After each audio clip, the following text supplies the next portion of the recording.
Let's be completely honest. Are you happy with your job? The fact is, a huge number of people can't say yes to that. Too many of us are stuck in a job we've outgrown or one we never really wanted in the first place. But we stick it out and we give reasons like, what if the next move is worse? And I've put years into this place. And maybe the most common one, isn't everyone miserable at work? But there's a difference between reasons for staying and excuses for not leaving.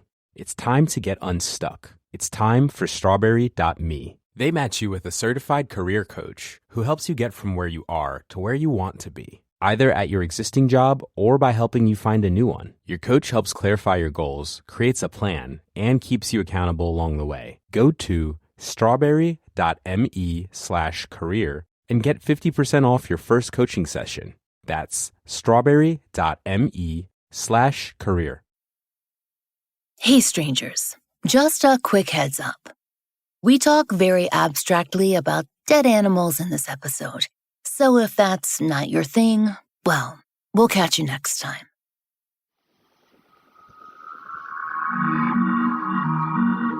I'm Laurah Norton, and this is One Strange Thing, the show where we search the nation's news archives for stories that can't quite be explained.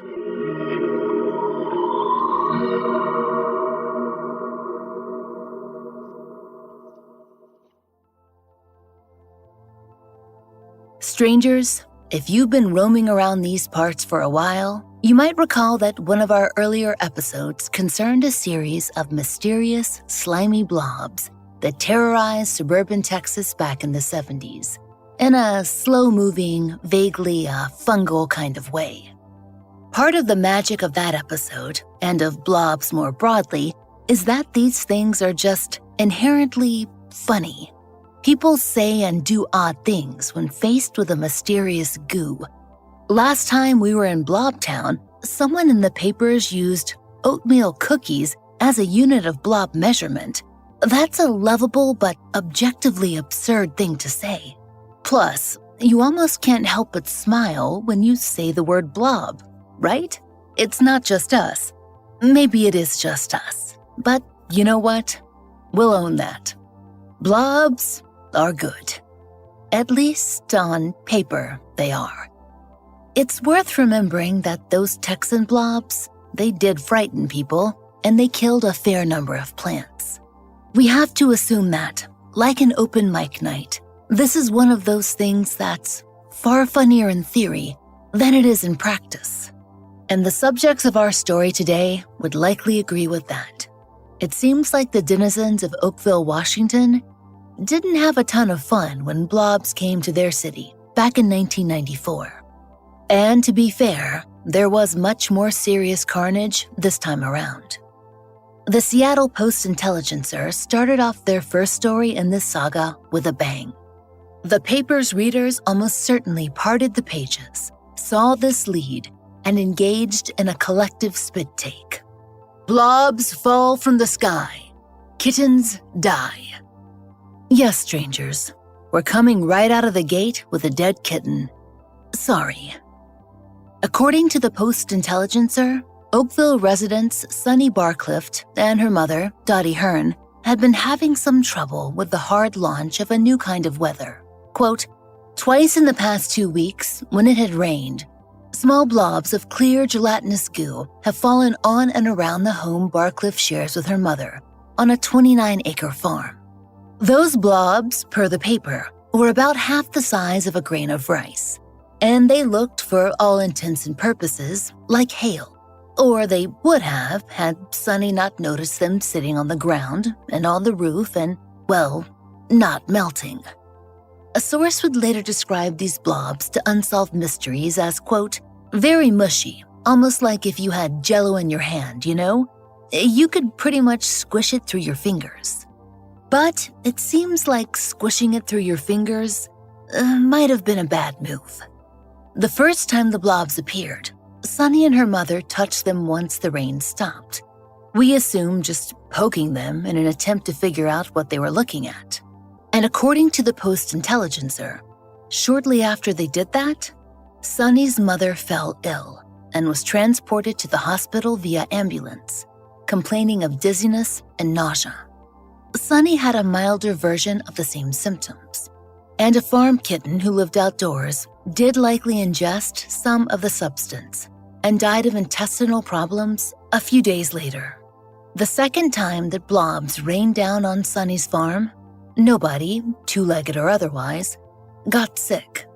But we wouldn't have blamed anyone for steering clear at that point. Now, strangers, right off the bat, we have to admit, the circumstances here are, shall we say, eclectic. For one thing, the Post-Intelligencer wrote that no one else in Oakville reported blob showers. The only people this happened to were Sunny and her mother. There was, however, this concerning aside in the paper, which someone somewhere in the editorial process must have thought was related. Quote, "A National Weather Service employee in the area received a call from an unidentified man in early August, describing hot metallic particles from the sky that burned holes in his children's trampoline." If you want more information on that, strangers, well, good luck. We do too. So, barring hot metal from the sky around the same time, presumably not while it was raining, because that would make burning difficult, it is weird that this only occurred at one household. Then there's the fact that though Sunny took her mom to the hospital and they brought in some blobs for testing, nobody really knew what they were looking at. The hospital didn't do a chemical analysis of the blob's composition, which feels like a missed opportunity. But the doctor who treated Sunny's mom told the Post-Intelligencer, "The lab tech put the substance under a microscope. He found some human white cells in it."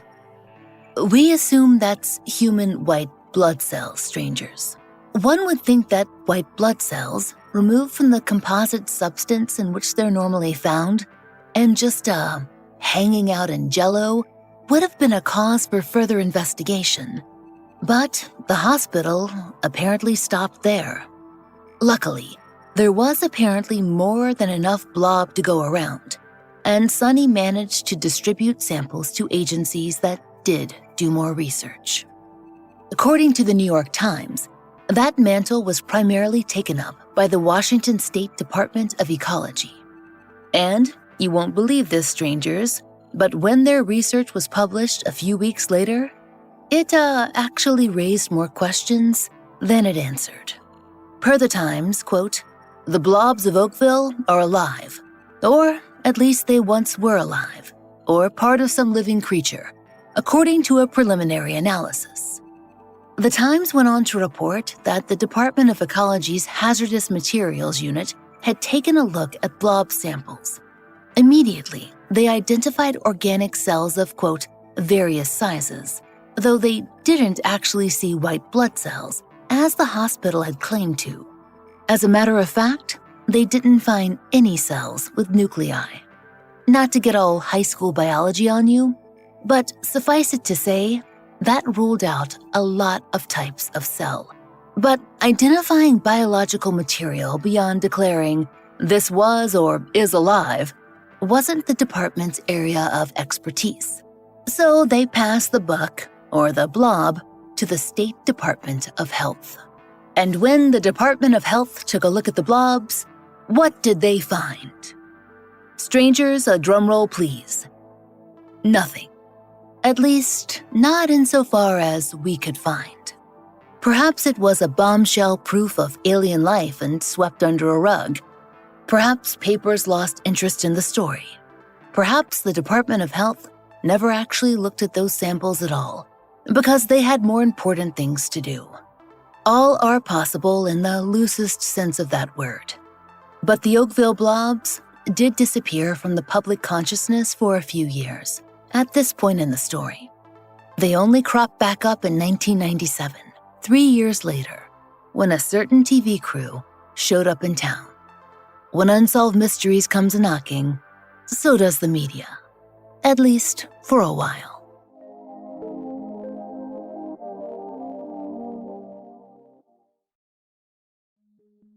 Delete Me makes it easy, quick, and safe to remove your personal data online at a time when surveillance and data breaches are common enough to make everyone vulnerable. Now, I love Delete Me, and that's no secret. I've been a loyal customer for years and have encouraged all my friends and family to sign up.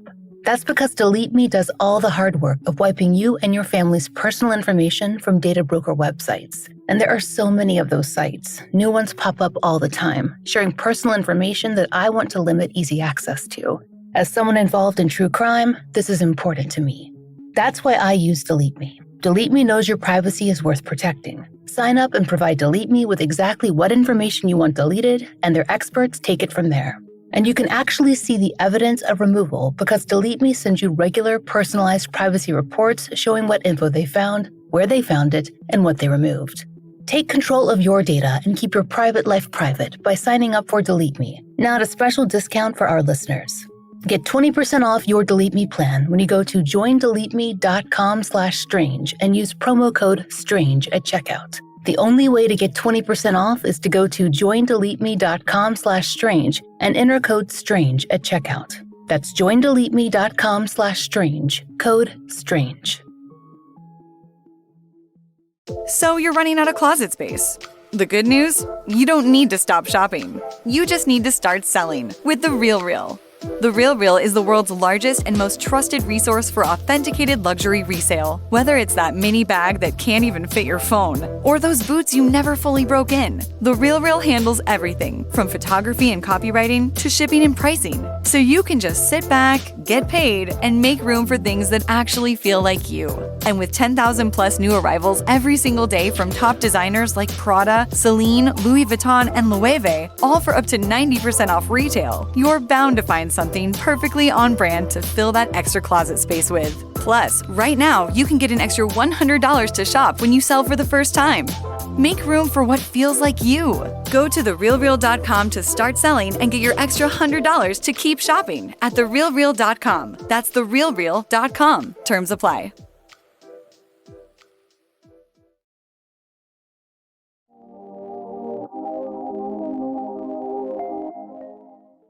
In March of 1997, the Chronicle wrote that Unsolved Mysteries was filming with Sunny and her family.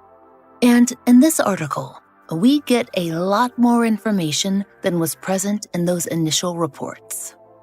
Most importantly, we think, is the revelation that Sunny and her mother were not, in fact, the only ones who'd had mysterious blobs rain down upon them.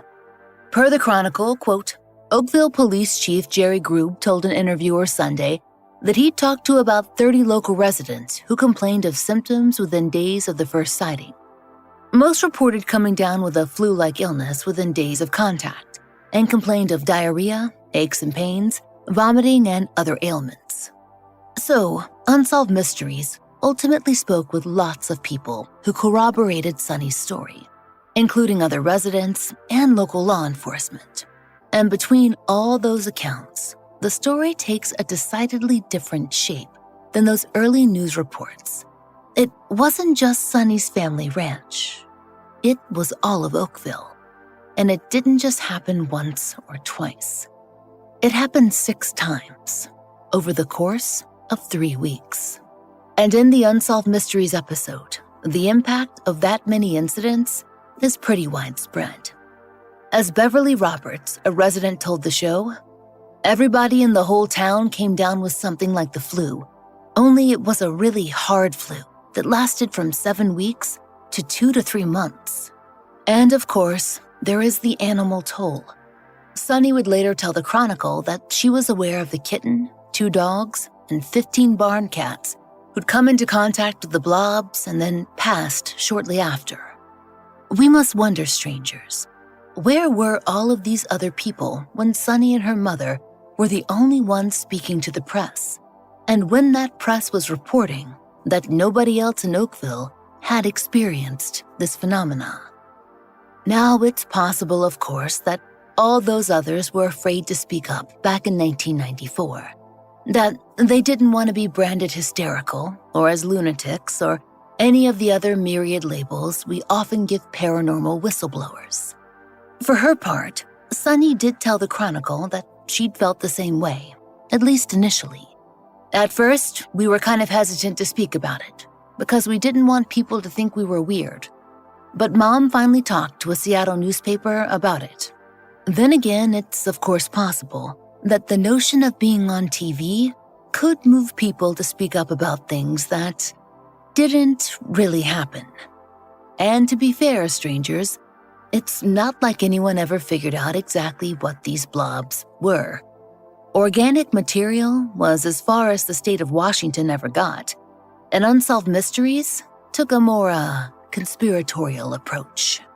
They interviewed a microbiologist for the state who alleged that the samples went missing in dramatic fashion. I came in and the material was not where it was supposed to be. I asked management what happened to it, and the exact words were, "Do not ask." In February of 1999, the Centralia Chronicle ran an op-ed from a dentist who claimed to have solved the whole mystery and identified the blobs as an absorbent synthetic polymer. Think of the stuff in diapers or menstrual pads. That theory actually got a response from Sonny, who wrote into the Chronicle to assure the public that it was impossible, not only because scientists identified the material as organic, but also because it came from the sky, and diapers don't tend to do that. Another theory that cropped up early was that the blobs had come from an airplane, and more specifically, from the lavatory tank. A doctor speaking with the Seattle Post-Intelligencer, quote, suggested that the blobs might be concentrated fluid waste from an airplane toilet, since this could contain antifreeze and would explain the presence of human cells, as well as the illnesses. But, as the article swiftly points out, that doesn't seem possible either. For one thing, commercial plane toilets dyed all liquids blue at that time, so a clearish white goo would be difficult to concoct. And we'd like to think that any credible laboratory could identify human waste if given the chance. Shockingly, we didn't actually see any theories that these blobs were alien eggs, ectoplasm, or otherwise otherworldly goop. We sort of wish someone had brought that up, but whatever, we weren't there. And so few people were there that we might never get an official answer about the nature of these blobs, particularly if no samples exist anymore, and it hasn't happened since. This might just have been a blob-shaped flash in the pan, and one that we relegate to the annals of that weird thing that happened that one time. Or it might have been a flash in the pan. Except for one strange thing. There's another possible solution that we did not mention, and while it's not official per se, it's been co-signed by some fairly credible sources. Plus, it's just, really wacky. So, the United States military was, at this exact moment in 1994, conducting an operation off the coast of Washington. And there, they were bombing jellyfish so hard that they may have become clouds. We are 100% serious. We first encountered the jellyfish bomb theory in that early August 1994 article from the Seattle Post-Intelligencer. There it was proposed by the local police chief, who, in all fairness, did not remember who had suggested this first, but said it was not his idea. As the Post-Intelligencer wrote, quote, "It's based on the fact that the blobs appeared around the time the Air Force was dropping bombs in the Pacific Ocean, off the Washington coast. Despite the 40 or 50 miles separating the bombing runs and the blob fallout, Oakville Chief of Police Gary Grube said a school of jellyfish might have been blown literally sky high." Now, the Chief of Police was met with some skepticism. An official from the State Hazardous Materials Unit told the paper, "That's a long way for jellyfish to travel." And an official from the nearest Air Force base was similarly skeptical. Quote, Master Sergeant Thaddeus Hosley, trying but failing to stifle a laugh, said he could not comment on the jellyfish theory. The New York Times wrote later that month that the jellyfish theory had caught on throughout Oakville, which had collectively accepted its logic. Quote, The jellyfish theory began when townsfolk learned the Air Force was dropping live bombs into the Pacific Ocean, about 10 to 20 miles off the coast of Washington state. The idea was that jellyfish remains might have been blown up into the clouds, where they were later dispersed in rainfall. And the Times added that though Sunny herself did not believe the jellyfish theory, she was getting in on the fun.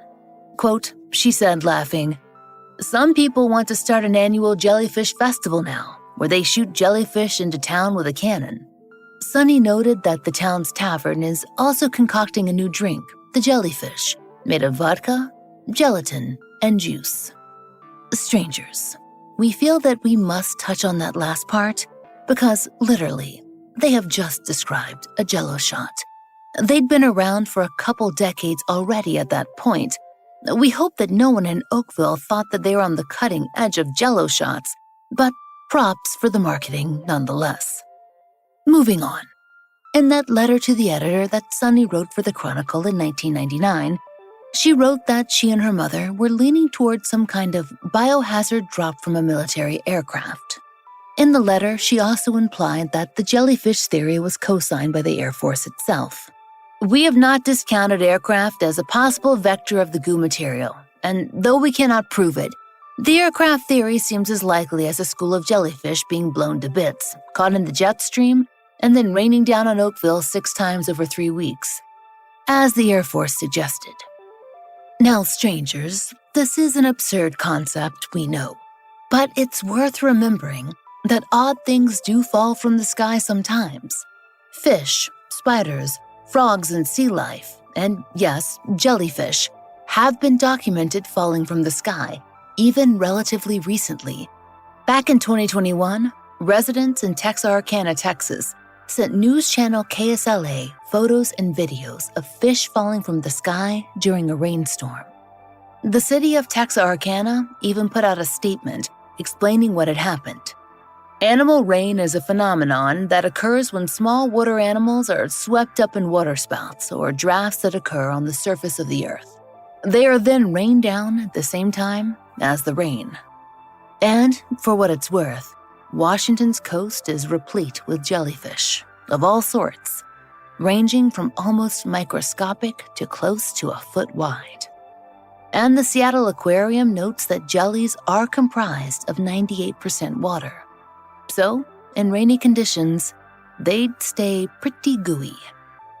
But, of course, even the jellyfish theory isn't bulletproof. Jellyfish cells do have nuclei, and the Oakville blob cells allegedly did not.